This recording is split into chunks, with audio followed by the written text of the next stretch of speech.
whispers of trust. The observation deck of Horizon Gate Station had never held so many people. Captain Jonas Merrick stood near the reinforced windows, watching Earth rotate below while behind him, diplomats and officers mingled with beings from another world. The Corvani had arrived 3 months ago, their ships emerging from jump space with messages of peace and friendship. Jonas didn't trust them. "You're brooding again." Ambassador Thera Voss appeared beside him, her dark hair pinned elegantly for the occasion. She carried 2 glasses of champagne, offering him one. "This is supposed to be a celebration." "I'm observing," Jonas replied, accepting the drink but not tasting it. His eyes tracked Kaltesh, the Corvani envoy, as the alien moved through the crowd. The creature's elongated form moved with unsettling grace, its skin shifting between blue and purple hues. "You can't observe trust into existence, Jonas." Thera sighed. "We've verified their technology. They've opened their star charts to us. They've offered medical advances that could save millions. And what do they want in return?" "Partnership, trade, the same things any civilization wants." She touched his arm gently. "Not everyone is an enemy waiting to strike." Before Jonas could respond, a familiar voice called out. "There you are." Marcus Webb, chief engineer and Thera's partner, approached with an easy smile. He wrapped an arm around Thera's waist, pulling her close. "Stealing my date, Captain?" Jonas allowed himself a slight smile. "Just borrowing her wisdom." "Well, borrow this instead. Loosen up." Marcus kissed Thera's temple. "We're making history tonight. First official alliance between humanity and an interstellar civilization." Thera leaned into Marcus's embrace, her earlier diplomatic composure softening. "He's right, you know. This could change everything for us. No more struggling alone in the dark." Jonas watched them together, saw the genuine affection in their eyes, the comfortable intimacy of a couple who'd weathered storms together. Marcus had been the one to propose to Thera just last week, a quiet moment in the station's garden that had made even Jonas believe in hope again. "I want this to work," Jonas admitted quietly. "For both of you. For all of us." Across the room, Kaltesh raised a crystalline vessel in toast. Its voice, translated through neural implants, resonated with warmth. "To humanity, to new friends, to a future written in stars together, not apart." The crowd cheered. Glasses clinked. Treaties were signed in holographic light. Jonas drank his champagne but couldn't shake the cold weight in his gut.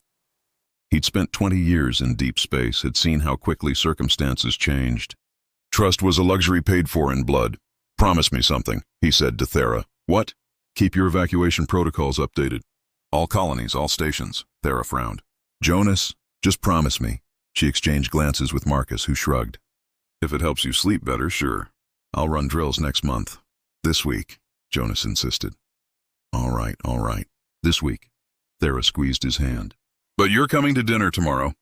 Both of you need to remember what we're protecting, not just fearing what might take it away." As they walked away, hands entwined, Jonas turned back to the window. Earth gleamed below, peaceful and unaware. Somewhere in the station, Corvani and humans laughed together, building bridges between worlds. Jonas hoped he was wrong about his instincts, but deep in the black between stars, fleets were already moving. Ashes of Colony 7. The alarm started at dawn. Dr. Helena Cross was reviewing hydroponics reports when the first explosion shook Meridian Colony's administrative center. Coffee spilled across her desk as she lunged for the emergency console.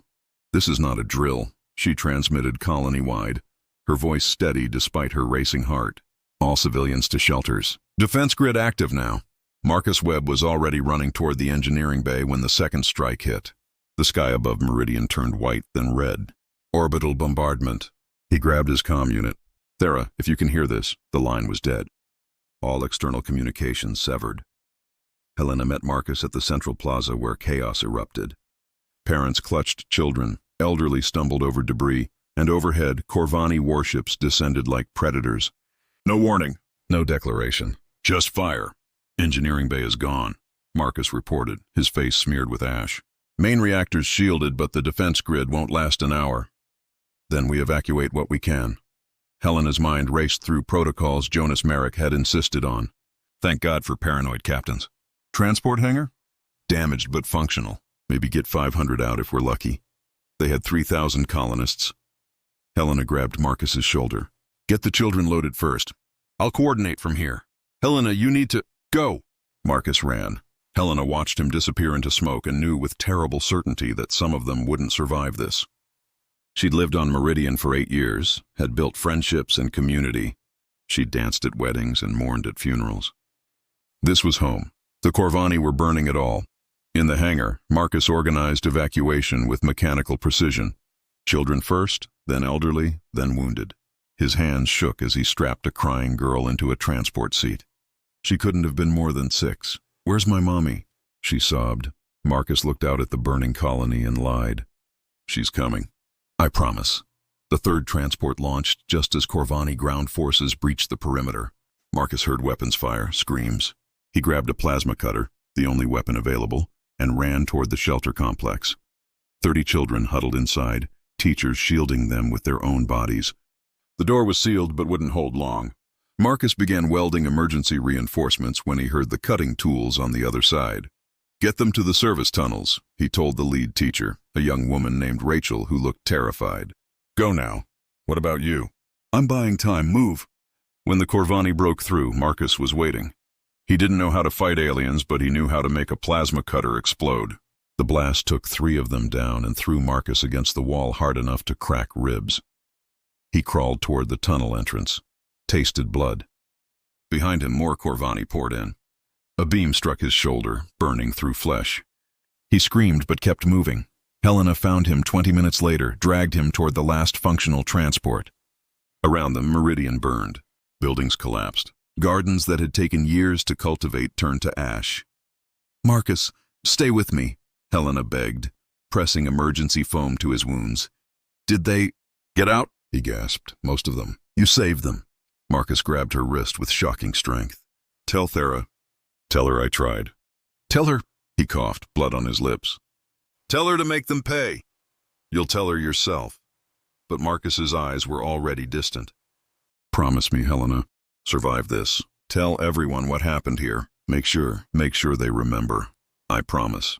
Helena held him as the transport lifted off, watched Meridian shrink below them. The colony where she'd laughed and loved and lived was now a graveyard. Marcus died before they cleared the atmosphere, his last breath a whisper of Thera's name. Helena recorded everything. The attacks, the deliberate targeting of civilians, the absence of any military justification. She broadcasted on every emergency channel, knowing most wouldn't get through, but one did. On Earth, in a dark office, Jonas Merrick received her message. He watched the footage 3 times, his jaw clenched tighter with each viewing. When it ended, he made a single call. "Begin Phase 1, he said quietly. "Wake the forges." The Quiet Forge. 2 months after Meridian's fall, Admiral Cassian Drake stood beneath Europa's ice, watching the largest warship ever constructed take shape. The shipyard had been hidden here for 15 years, disguised as a mining operation. Now it hummed with purpose.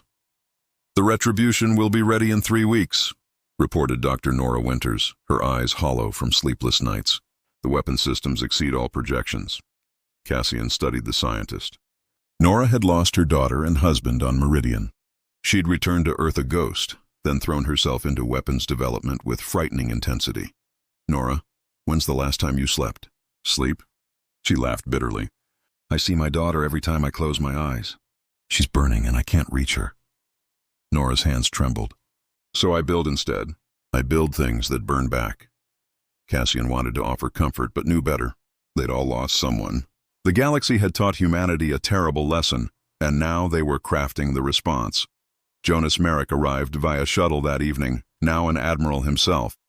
He found Cassian reviewing tactical displays in the command center. 73 hidden shipyards across the system, Cassian reported. 40,000 vessels in various stages of completion. "We'll have the largest fleet in known space within 6 months." Jonas nodded slowly. "And the crews?" "Volunteers. We have 10 applicants for every position." Cassian pulled up personnel files. "Everyone wants revenge." "Not revenge," Jonas corrected quietly. "Justice. There's a difference." "Is there?" The door opened before Jonas could answer. Helena Cross entered, leaner and harder than Jonas remembered. The woman who'd loved gardens and poetry had been forged into something else by fire. "Admiral?" she greeted formally. Helena. Jonas embraced her carefully, feeling how stiff she'd become. I'm sorry about Marcus. Helena's composure cracked for just a moment. He died protecting children. He died believing Thera would know he fought for something that mattered. She does know. She's leading the War Council now. Good. Helena's voice turned cold. Then she understands what needs to happen. They spent the night reviewing strategy. Helena had interviewed every survivor, compiled evidence of Corvani war crimes. 23 colonies destroyed, 400,000 dead, all while the Galactic Council called for patience and investigation. They knew, Helena said flatly. The Council knew the Corvani were planning this. Some even assisted. Cassian slammed his fist on the table. Then they all burn. No, Jonas's voice cut through the rage. We're not them. We strike the betrayers hard and fast. But we're not genocidal monsters.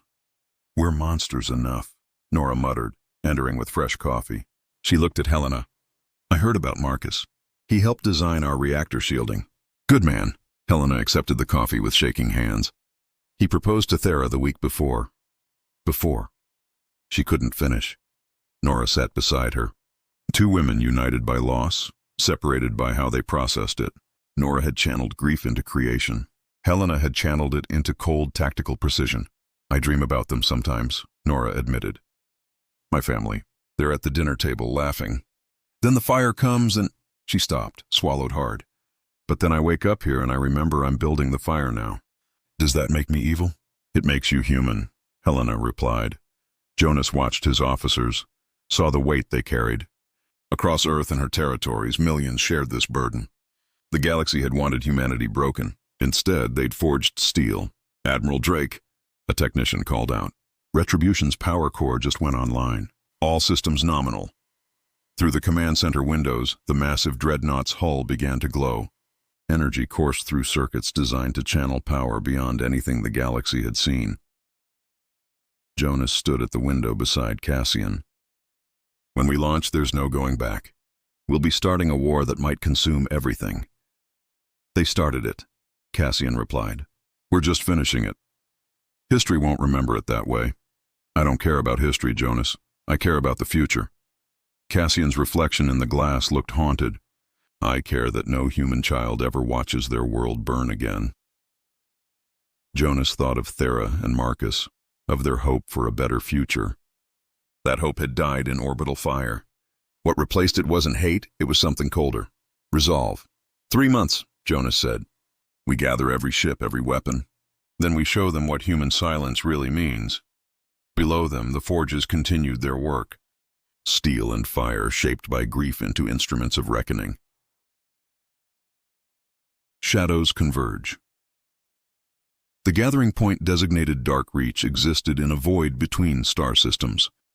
No planets, no asteroids, no light except what the ships brought with them. For 3 weeks, human vessels emerged from jump space in absolute silence. Helena Cross stood on Retribution's bridge beside Jonas, watching the tactical display fill with friendly signatures. Each icon represented a ship, each ship carried hundreds of souls, and each soul burned with the same cold fire. Final count, requested Jonas. 47,632 vessels, sir, reported the tactical officer. All systems optimal, all crews ready. Jonas nodded once. Beside him, Helena allowed herself a thin smile. Marcus would have loved to see this. He always said humanity's greatest strength was unity in crisis. He was right. Jonas pulled up a personal message window.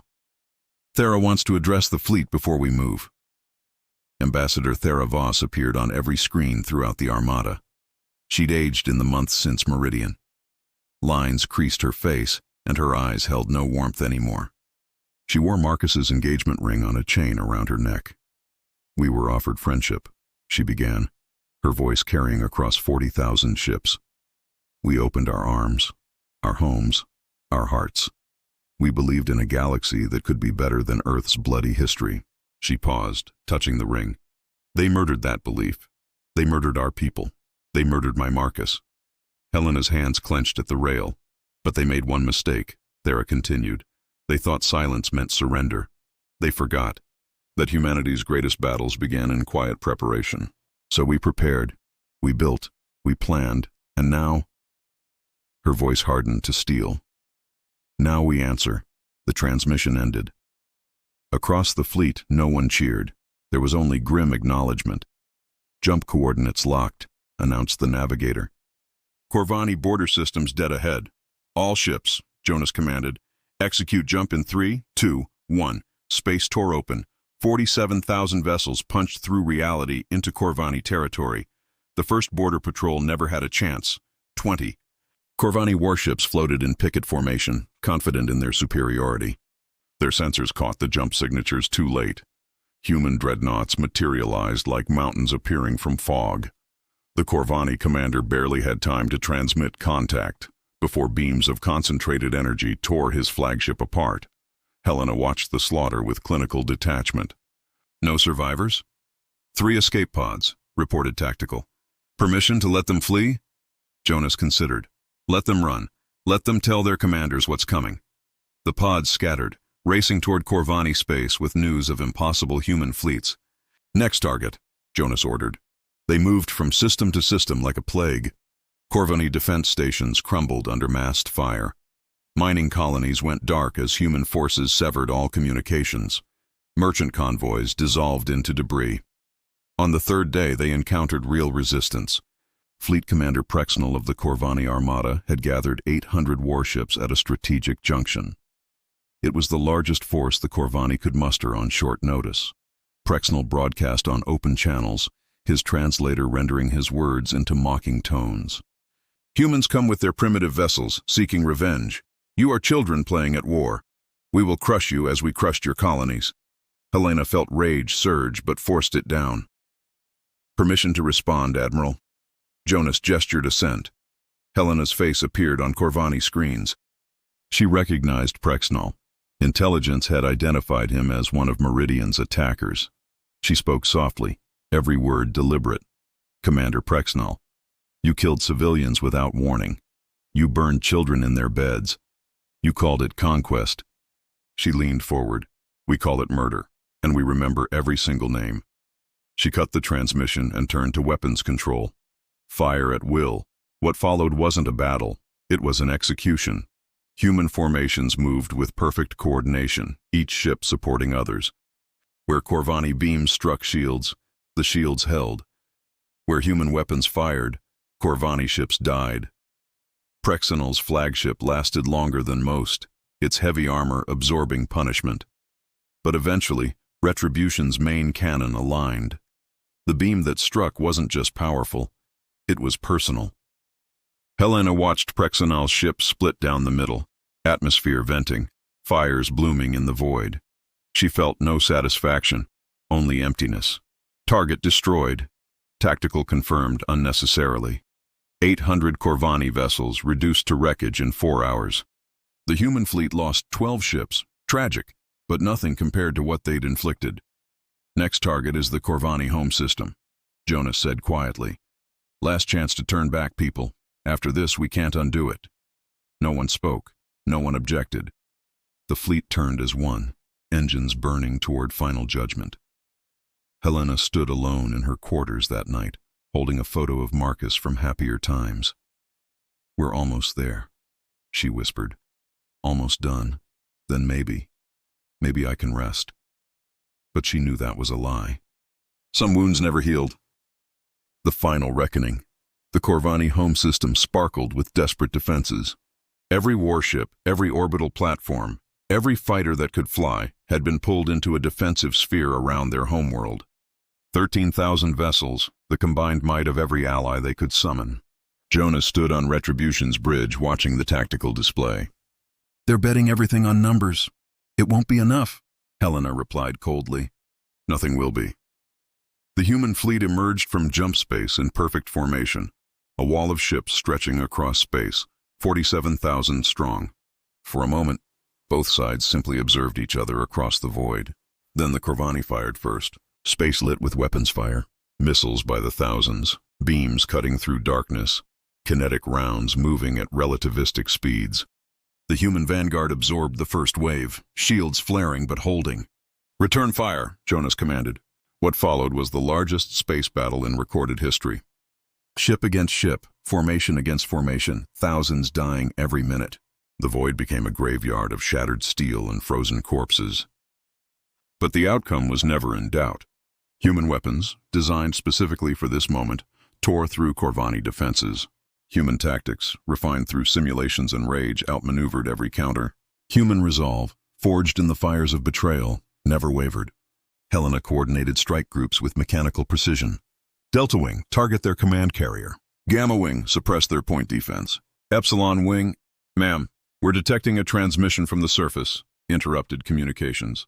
It was Kaltesh, the envoy who'd toasted friendship on Horizon Gate. His image appeared, proud bearing diminished by obvious fear. Humans, please.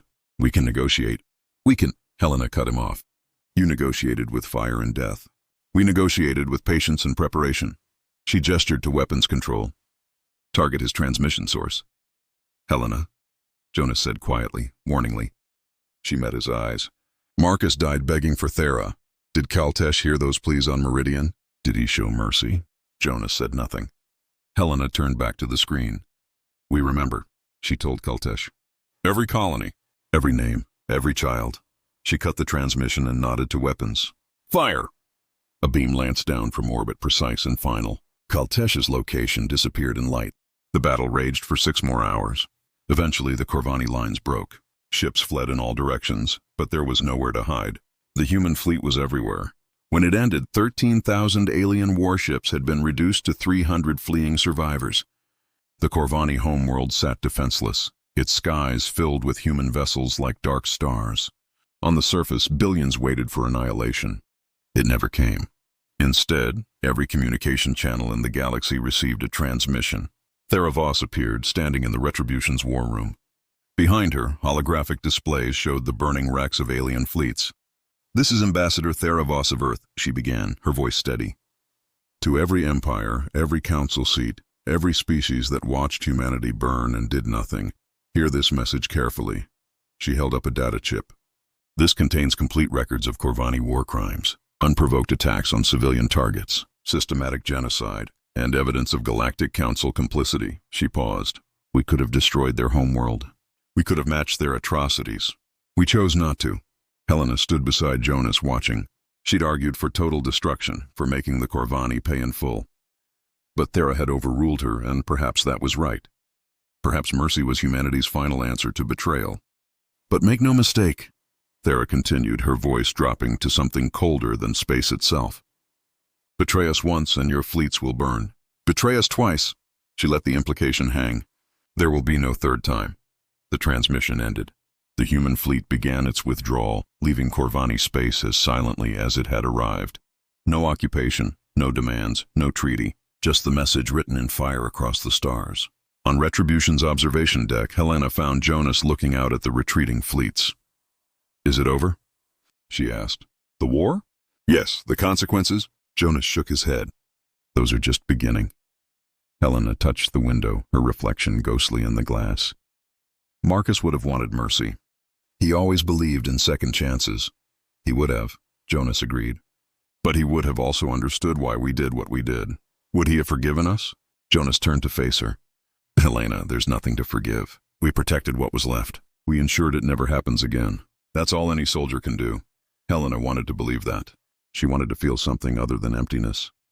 But as Earth grew larger in the viewport, home after so much death, all she felt was tired.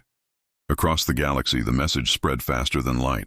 Humanity had been betrayed, had nearly been broken, but had risen with fire and steel. Every species learned the lesson written in wreckage and ash. Humanity remembers, and in remembering, humanity would never be betrayed again. Epilogue. 1 year later, Helena stood before a memorial wall on Earth. Names stretched endlessly, colonists, soldiers, children. She found Marcus Webb's name and traced it with her fingers. We did it, she whispered. We made them remember. We made sure you didn't die for nothing. Behind her, Thera approached silently.